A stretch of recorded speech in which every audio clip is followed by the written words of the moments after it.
اے پروردگار، یہ تیرے عذاب کا مذاق اڑاتے ہیں، انہیں دکھا کہ تو کیا طاقت رکھتا ہے۔ تو بس اللہ کا حکم نوح علیہ السلام کے لیے آیا کہ اے نوح، ایک کشتی تیار کر اور اس میں پورے جہان کے چرند پرند کو اور ان انسانوں کو شامل کر جو تم پہ ایمان لے آئے۔ تو یوں اللہ کے نبی حضرت نوح علیہ السلام نے درخت اگائے اور کشتی بنانے میں لگ گئے۔ وہ پوری قوم ہنستی رہی اور نوح علیہ السلام۔ السلام علیکم، میرا نام ہے طیب رفیق اور آپ دیکھ رہے ہیں ٹی آر ریئیکشن ہاؤس۔ اور آج ہم دیکھنے لگیں کہ حضرت موسیٰ علیہ السلام سے سانپ اور بچھو نے کیا وعدہ کیا تھا اور ان کی قوم ایسا کیا کر رہی تھی اور اللہ پاک نے کن باتوں سے ان کی قوم کو منع کیا تھا۔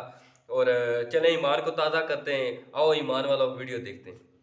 اللہ کے نبی حضرت نوح علیہ السلام بار بار اپنی امت کو اللہ کے پیغام سناتے رہے کہ وہ آپس میں ایک دوسرے پہ ظلم نہ کریں، احساس محبت کو قائم کریں، نسل ذات کے نام پر ایک دوسرے کو تکلیف نہ دیں، رشتوں کی قدر کو مقدم رکھیں۔ تو حضرت نوح کی قوم بار بار آپ کا مذاق اڑانے لگتی، اتنے پتھر مارتی کہ آپ کئی دنوں تک پتھروں میں ڈھکے رہتے، پھر صحت یاب ہوتے، پھر اللہ کے دین کی تبلیغ کرتے، یہاں تک کہ 950 سال گزر چکے۔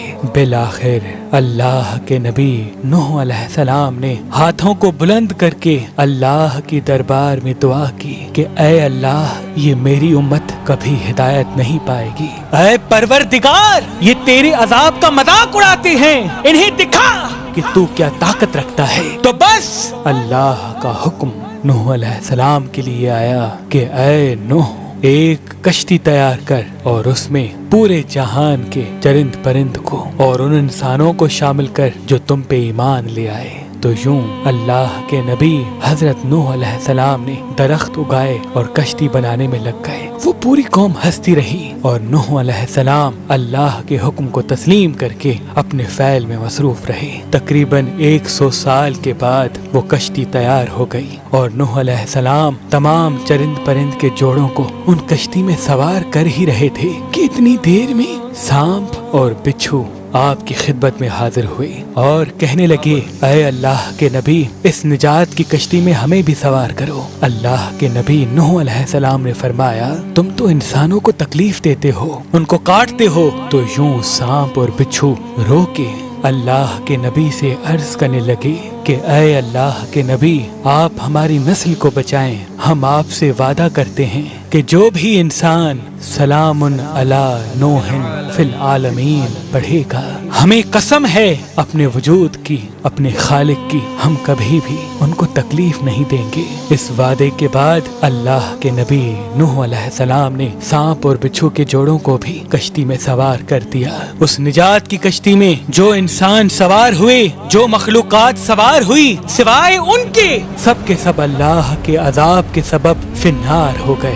طوفان تھمنے کے بعد اللہ کے نبی نوح علیہ السلام نے زمین کو پھر سے آباد کیا، ہر مخلوقات زندگی بسر کرنے لگی، لیکن اس آیت کو کسی بھی حیوان نے آج تک نہیں بھلایا اور اللہ پاک نے اپنے کتاب کی سورہ صفات میں اس آیت کو محفوظ کر دیا۔ آج بھی جنگل بیابان میں جب بھی کسی سانپ، بچھو یا حیوان کے سامنے جب اس آیت کو پڑھا جاتا ہے کہ سلام علی نوح فی العالمین، تو سانپ ہو، بچھو ہو یا کوئی بھی حیوان و جن اس آیت کے احترام اور اس کے پسے پشت وعدے کو سمجھ کے اس انسان کے قریب نہیں آتا۔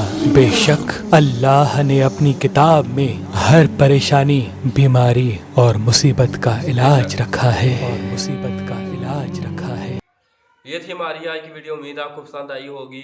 اور سلام نو تو ہمیں یاد کرنا چاہیے، ہمیں بھی اور ہمیں اپنی آنے والی نسلوں کو بھی، اپنی جنریشن کو بھی یاد کرانا چاہیے کہ سلام علی نوح فی العالمین۔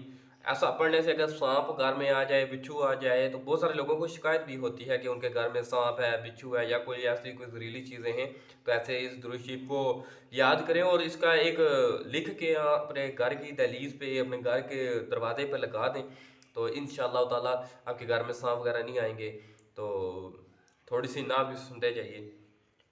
یہ سنا ہے کہ بہت گھور اندھیری ہوگی، ہوگی. یہ سنا ہے کہ بہت گور اندھیری ہوگی. قبر کا خوفناک نہ ہے دل، وہاں سرکار دو عالم کی زیارت ہوگی. اسی کے ساتھ اللہ حافظ.